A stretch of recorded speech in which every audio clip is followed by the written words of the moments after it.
Hello, everyone. Welcome to another episode of the Geek Out Room podcast. Don't forget you can listen to our episodes over on Spotify and Apple Podcasts. Just type in Geek Out Room podcast in the search engine and you should find us. Or you can watch our episodes over on our YouTube channel, Sauceless Entertainment. With that being said, today we're talking about comic books versus manga. Let's get it.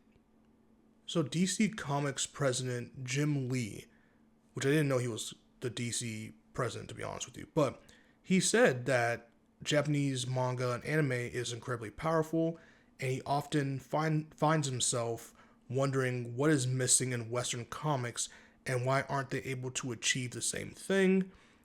And he goes on to say, I think manga has an advantage over American comics, which are mostly about superheroes, and that's where the majority of sales and readers are concentrated, right? In Japan, it's closer to literature, and anyone can read it. And it's not just hero stories. There's a much wider range of genres, like stories about cooking and soccer. You can draw stories from that. So I'm very happy that manga has been so successful because it gives me a goal to aim for, which is very interesting. And I find this point really interesting to talk about because I guess I should start here. I do think manga is getting more popular or has passed American comics for a couple of years now, right? And I think one of the biggest, points in the history of this that you can really say the advantage went to manga was around 2020 to 2021. I think that's when we really started seeing a shift. Because I think with the rise of TikTok, the rise of Instagram Reels, YouTube Shorts, all that stuff, the rise of basically all short form content, right?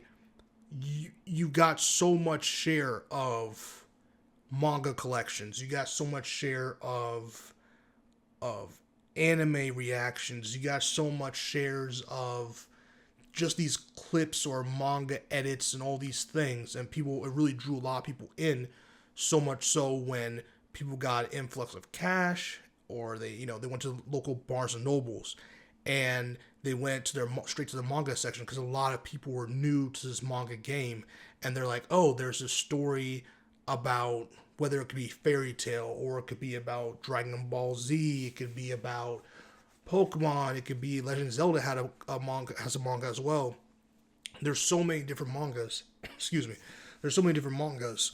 So people get really invested in the story, want to check it out, and they'll go to Barnes Nobles and buy manga in masses. Trust me, I remember the huge boom of how much people would buy manga and how much money people would spend.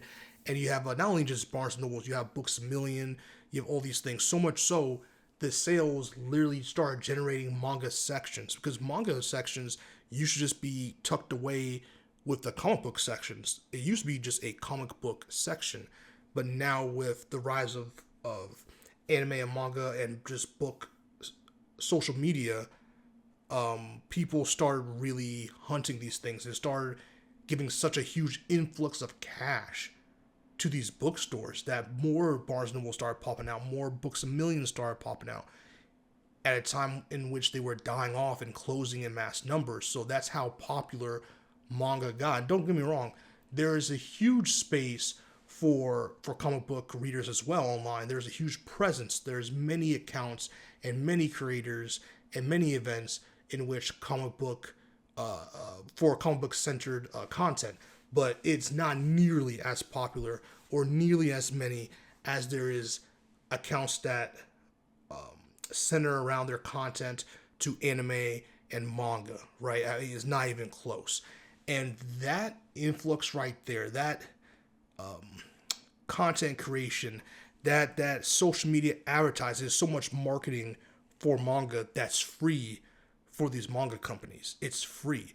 I mean, you see the popularity of Yen Press, you see the popularity of Kodansha, you see the popularity of Viz Media, and so on and so forth. You see how popular One Piece is. I mean, if it hasn't surpassed Superman, it's very close. I think it surpassed Harry Potter years ago. That's how popular manga is getting. You see the Macy's Day Thanksgiving Parade. You see more and more of these characters that originated from mangas, whether it's Goku, whether it's it's Luffy. There's all these characters are starting to get introduced. It's not just your Hello Kitty anymore. It's like they're or your Pikachu's. Like it's starting to get more and more characters. And the more you see, you also see Naruto floats and things like that. The more these characters are entering the human consciousness of the mass public, not just a subsect of nerds or geeks, right, that just enjoy these things in their little isolated area. It's getting so mainstream. And you have something like Naruto, which has been in the mainstream consciousness for so long, or you see something like Dragon Ball Z that's been in the mainstream for so long. Those are two of the many examples where it comes from manga originated characters. I know there's Hello Kitty and there is Pikachu / Ash, Pokemon, and how popular that is. Those are not manga, or those are not characters that originated from manga, so that's why I'm excluding them, for example. But Pokemon does have their own manga, of course they do. But so you have characters that originated from manga. You have these stories that are super diverse because, like Jim Lee said, there are manga like Food Wars where it is about cooking, it's about foods, about flavor, and then you can go get a story that's just super action packed like a Dragon Ball Z, right, or like a adventure story like Inuyasha or Fairy Tail. Then you can get something that's like this genre called isekai, which is you die in real world, you get transported to a fantasy world. So really, there is manga's version of fantasy genres, right? In essence, there are fantasy stories, but those I think count in fantasy stories as well. So you have things like that. You have stories where people get trapped into a different space, like a Sword Art Online. You got so many things like that. And where I think comic books and manga differ a lot, right, is adaptations. Okay? Because comic books, we're really talking about superhero comic books here, because there are definitely many different comic books that are not just DC and Marvel, right? You have Image Comics, you have so many other stuff. But superhero comics dominate so much because obviously they're so popular. That's why they spent over 100 years being so popular. But the adaptations are different because we have an MCU movie or DC EU movie or whatever you want to call them, DC movies. Unless it's an animated movie that's adapting from a story, a lot of these live action adaptations are pulling material from the source material and sprinkling it into their stories. Like Captain America Civil War, right? It was not a one-to-one adaptation. It was loosely based on the comic book, like very loosely based on the comic book, right? Whereas anime, you get not always a one-on-one adaptation, but very close. Like if you're a One Piece fan, you're pretty much getting page to screen. Okay, you get something like maybe like a Dragon Ball Z. You get something again like Naruto. A lot of these stories, I'm just using them because those are the most popular one that a lot of people know. You get those, and it's pretty much a page to animation adaptation. Like where you're seeing the anime, for the most part, like 90%, or even you want to go lower than that, like I would say no lower than 85%. For those stories that I said in particular, you're getting a direct adaptation for those stories. Like fans can read the manga and be like, "Oh man, I can't wait for this to get animated," right? Or like many people in the West, you discover the anime first, and that attracts you to the manga because sometimes the manga is different. Or you can get stories like The Promised Neverland, where the anime greatly differs from the manga, where the anime is not that good or started good and went terribly because the adaptation is really off. And people are like, no, the manga is way better, and it attracts people to the source material, and they buy that up. Or you have a story that's not finished. Sometimes the anime catches up to the manga, or the manga doesn't have enough, or it has been on hiatus, so they just adapt what they can, and then they do a more faithful adaptation later. The biggest example of this I can think of is Fullmetal Alchemist Brotherhood versus Fullmetal Alchemist. Fullmetal Alchemist Brotherhood is a more faithful adaptation to the source material, whereas Fullmetal Alchemist is more of an anime only at a certain point, to be honest with you. So there's that. And then manga can have a live action adaptation, like Bleach had it, Full Metal Alchemist. There's been a live action adaptation. We don't talk about Dragon Ball Z, but there's stuff like that. There's plays. There's video games. There's so many things, but all of those things are really closely tied into the source material. Whereas comic books, a lot of the times when you see these games and these movies and all these things, a lot of it has nothing to do with the comic books. The comic books are very separated. They're their own situation and thing, where these other media forms or mediums really just take inspiration from these storylines. They take inspirations from Secret Invasion. They take inspirations from A Brand New Day. They take inspiration from Civil War 1 or 2. They take inspiration from The Dark Knight. They take they take all these inspirations and sprinkle, whether it's a outfit or whether it's a certain story beat or point or line or character, and kind of create their own thing still with the TV show or movie, if that makes sense. And sometimes I definitely will still promote people to want to go and check out the comic book. But another thing about comic books is the history. They're very old. It's very hard and very intimidating to just jump into a comic book series because it's hard. When it comes to One Piece, there's a beginning. Bleach, there's a beginning. Dragon Ball, there's a beginning. Naruto, there's a beginning. Inuyasha, there's a beginning. Right? And the story's completed, there's a beginning, middle, end. For comic books, there's so many characters, so many storylines. It's really hard for a novice to go in and just start a story. Because, okay, I like Batman. I saw a Batman movie, I really like that. Or I saw an episode of Batman TV show or something, I really like that. Oh, and there's a comic book series. Okay, where do I start? All right. And I know for comic book fans, it can be simple. Oh, start with The Long Halloween, or start with this story, start with that story. That runs really fun. Yeah, but some people like that cohesive, linear beginning to end.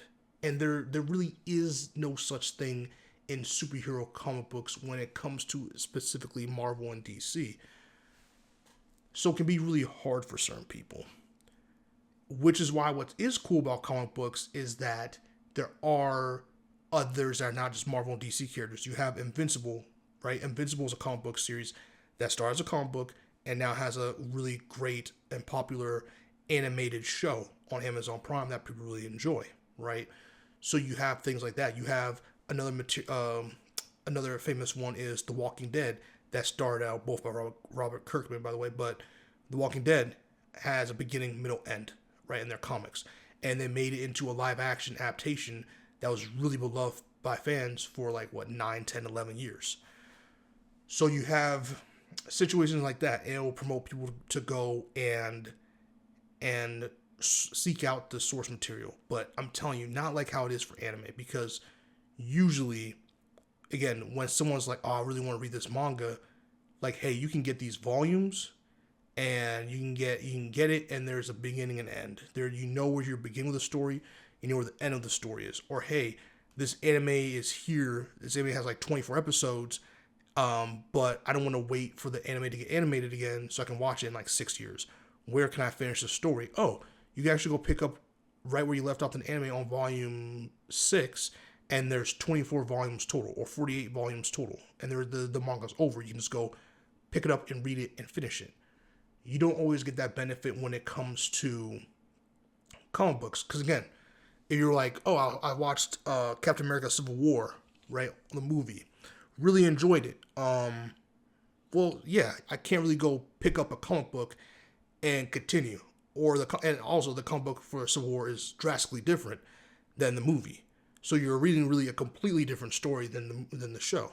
The movie, right? And so that can get complicated for fans. Again, it's hard to jump in. And I ask people who are already fans of this stuff to take off your glasses for a second, right? Your rose glasses. For you, who's already been indoctrinated into comics, period, whether it is superhero comics or not, you know how comic books run, you know how it goes, and all that other stuff.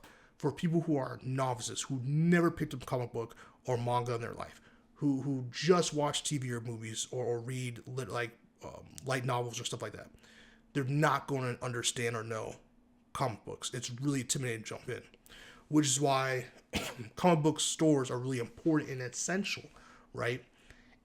The issue with that is sometimes comic book store, and that's another point too. Sometimes comic book stores, man, and creators can be really pretentious when it comes to comic books. And don't get me wrong, there's a lot of influencers slash creators who do the exact same thing for manga and anime, but again, anime, because how linear a story can get, you can just like kind of go into a story from the beginning to end and kind of just pick a story, then move on to a different story.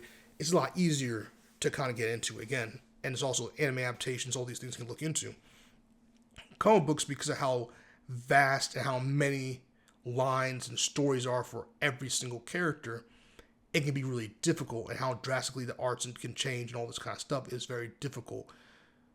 So when you go into a comic book store, it's really overwhelming because there's a bunch of comics. You're surrounded by a bunch. And when you have a workers or owners that aren't kind to new people trying to get into it, it can be really difficult.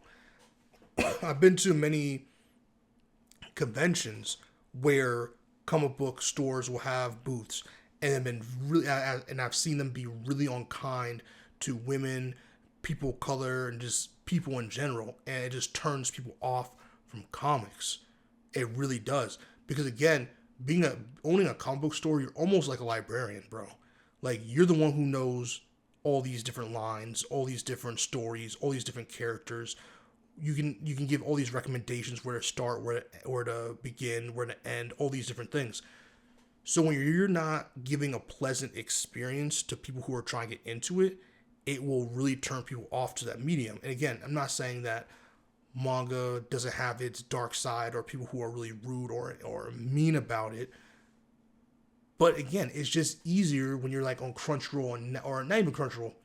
Because if you're not an anime fan, let's say you just have like a Netflix and you know, over 2020, COVID year, stuff like that, you got into Demon Slayer, something like many people did. You would then be like, oh, I really like this Demon Slayer anime. And someone's like, oh, there's like a comic book type thing for Demon Slayer where you can, and the story's finished. You can actually just go pick up the story and finish it. A lot of people did that. A lot of people went and got the manga and read it and was really pleased with it. Or another anime right now that's doing pretty well is Hell's Paradise. Hell's Paradise was super popular during like 2020, 2021 in terms of its volumes. It was really difficult to get your hands on copies of Hell's Paradise. Trust me, I remember that time. So there's all those things, right? Where you just see these things and you're like, hey, or even Invincible when that came out. Like, people were like, oh, this is a comic book. You can just go to a store and go get yourself copies of Invincible. And what's nice about Invincible, it's a one-off universe where it's like, hey, there's these omnibuses or these comic books or volumes or graphic novels for Invincible where you can just go pick up the story. Like, hey, season 1 ended here. You can read this volume and continue going. Again, Invincible is not a part of DC or Marvel where it's like, oh, there's this Invincible story, but then there's the Invincible story the world got rebooted with a crisis event, and now it's this Invincible story, but then this one had another crisis event where it got rebooted. Now there's this one where you do for like Batman, Superman, all those other characters, or Iron Man, all these other characters, right? So I think social media plays a huge part of it. I think marketing plays a big part of it. Comic books are not marketed. I'm not going to lie to you. I really, outside of like conventions and very specific things, I don't see comic books getting marketed except from like social media, like content creators, right? I just don't see comics getting marketed where they need to. Because again, I feel like manga, at least in the States, right, doesn't necessarily get marketed that well or at all, really.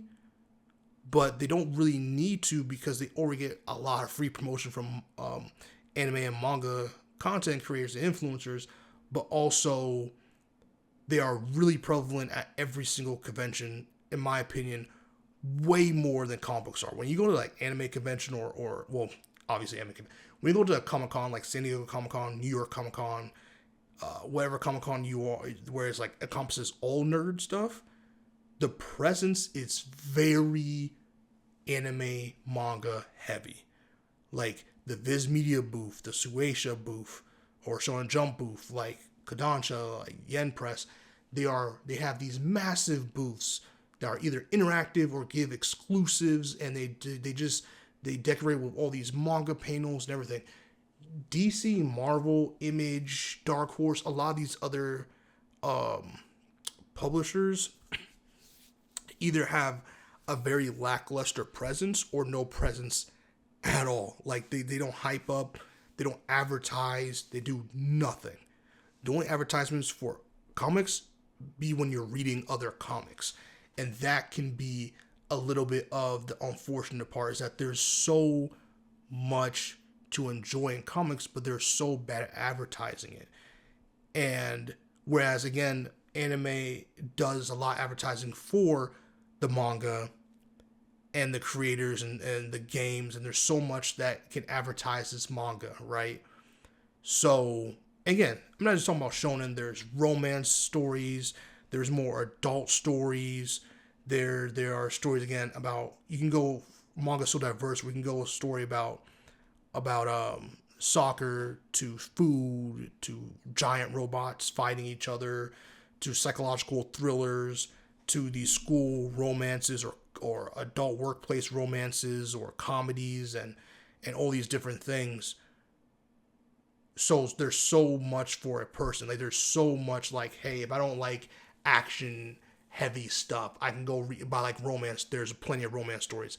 Oh, I don't like romance, but I like action. There's that. Oh, I like psychological thrillers. There's that. Oh, I like fantasy stuff. There's that. There's a variety. I mean, the manga stuff goes deep when it comes to genres. Comic books, there's more stuff than just superhero for sure. There's more than just Marvel, DC, Teenage Mutant Ninja Turtles, Invincibles, like stuff like that, The Walking Dead.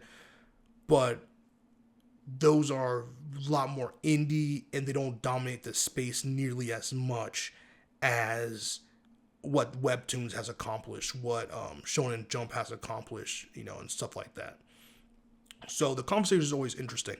How can comic book get more prevalent? I don't know, because a lot of people in the comic book industry also, just like how manga has a really dark industry and has really dark past, present, and future, comic books do as well.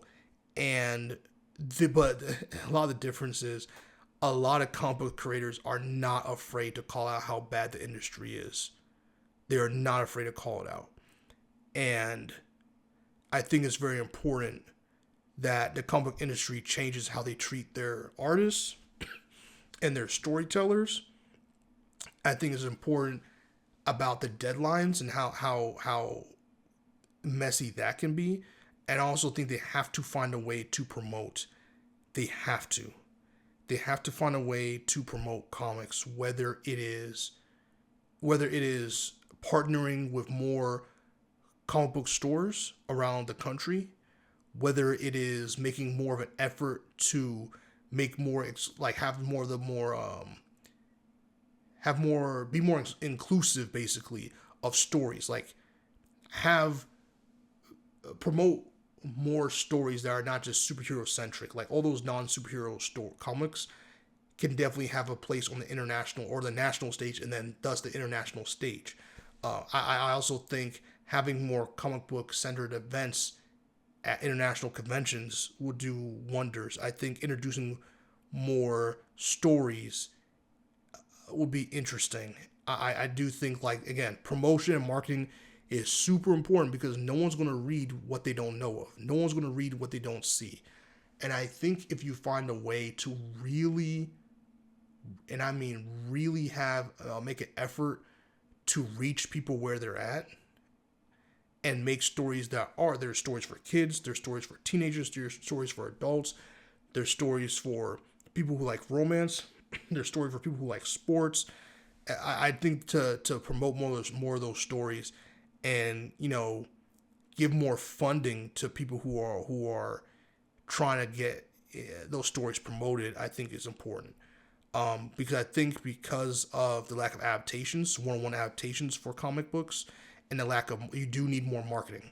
Because again, anime and these manga, these games that are coming from these manga and all this stuff do really well to promote the manga. It does amazing. Comic books don't have that luxury, so they have to do more traditional marketing strategies. And I think that comic books have not done a good job. But besides even that, some of the stories are very mundane, very boring, very repetitive, and that's why they need a huge switch up, and why it's not just about rebooting the universe so people can start over or find a place to start from, but it's also about giving new stories, new cultures a look, and promoting more voices and having those uplift the industry. And I think comic books are very stuck in a pre-cell phone era type of storytelling and promotion, and you just can't do that. So with that being said, don't forget to like, comment, subscribe, and share. Let me know your thoughts on why you think manga is getting more popular or is more popular than comic books, and or what do you think comic books can do to be more prevalent as a media form in America, the United States, or in the international stage in general. See you on the next one. Keep geeking out. Peace.